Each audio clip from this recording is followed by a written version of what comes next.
أعوذ بالله من الشيطان الرجيم بسم الله الرحمن الرحیم السلام علیکم ورحمۃ اللہ وبرکاتہ۔ احزاب یا منزلیں، صحابہ رضی اللہ تعالیٰ عنہ اور تابعین رحمۃ اللہ علیہ کا معمول تھا کہ وہ ہر ہفتے ایک قرآن ختم کر لیتے تھے۔ اس مقصد کے لیے انہوں نے روزانہ تلاوت کی ایک مقدار مقرر کی ہوئی تھی جسے حسب یا منزل کہا جاتا ہے۔ اس طرح پورے قرآن کو کل 7 احزاب پر تقسیم کیا گیا تھا۔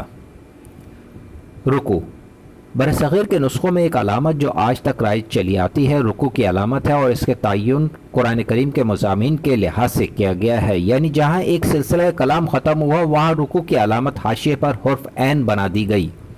آخر کو جستجو کے باوجود مستند طور پہ یہ معلوم نہیں ہو سکا کہ رکوع کی ابتدا کس نے اور کس دور میں کی۔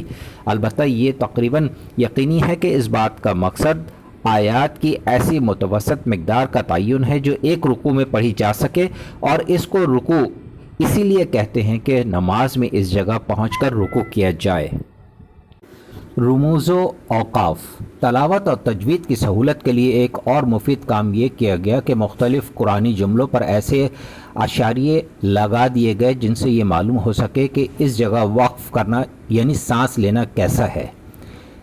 ان اشارات کو رموز اوقاف کہتے ہیں، اور ان کا مقصد یہ ہے کہ ایک غیر عربی داں انسان بھی جب تلاوت کرے تو صحیح مقام پر وقف کر سکے اور غلط جگہ پر سانس توڑنے سے معنی میں کوئی تبدیلی پیدا نہ ہو۔ ان میں سے اکثر رموز سب سے پہلے علامہ ابو عبداللہ محمد بن طعفور سجوندی رحمۃ اللہ علیہ نے واضح فرمائے۔ ان رموز کی تفصیل یہ ہے: تو اردو میں جس کو توئیں کہتے ہیں، یہ وقف متعلق کا مخفف ہے، اور اس کا مطلب یہ ہے کہ یہاں بات پوری ہو گئی ہے، اس لیے یہاں وقف کرنا بہتر ہے۔ جیم، اردو میں بھی جیم کہتے ہیں، یہ وقف جائز کا مخفف ہے، اور اس کا مطلب یہ ہے کہ یہاں وقف کرنا جائز ہے۔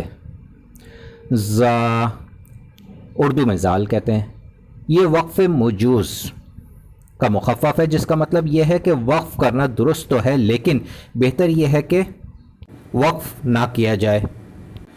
صاد، اردو میں بھی صاد کہتے ہیں، یہ وقف مرخص کا مخفف ہے، اور اس کا مطلب یہ ہے کہ اس جگہ بات تو پوری نہیں ہوئی لیکن جملہ چونکہ طویل ہو گیا ہے اس لیے سانس لینے کے لیے دوسرے مقامات کے بجائے یہاں وقف کرنا چاہیے۔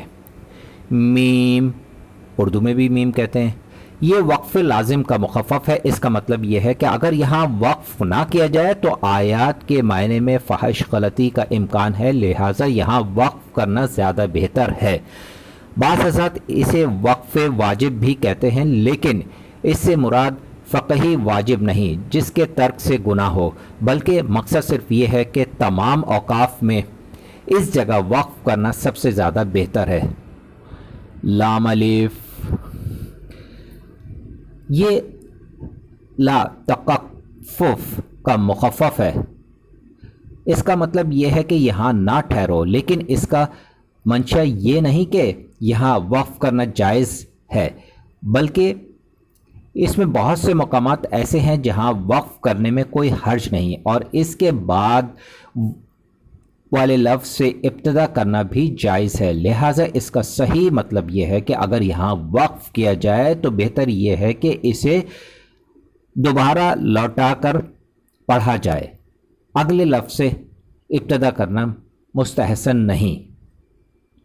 ان رموز کے بارے میں تو قطعی طور پر ثابت ہے کہ یہ علامہ سجوندی رحمۃ اللہ علیہ کے واضح کیے ہوئے ہیں۔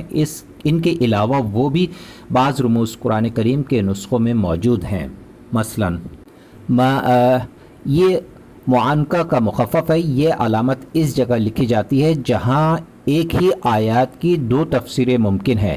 ایک تفسیر کے مطابق وقف ایک جگہ ہوگا اور دوسری تفسیر کے مطابق دوسری جگہ، لہٰذا ان میں سے کسی ایک جگہ وقف کیا جا سکتا ہے، لیکن ایک جگہ وقف کرنے کے بعد دوسری جگہ وقف کرنا درست نہیں۔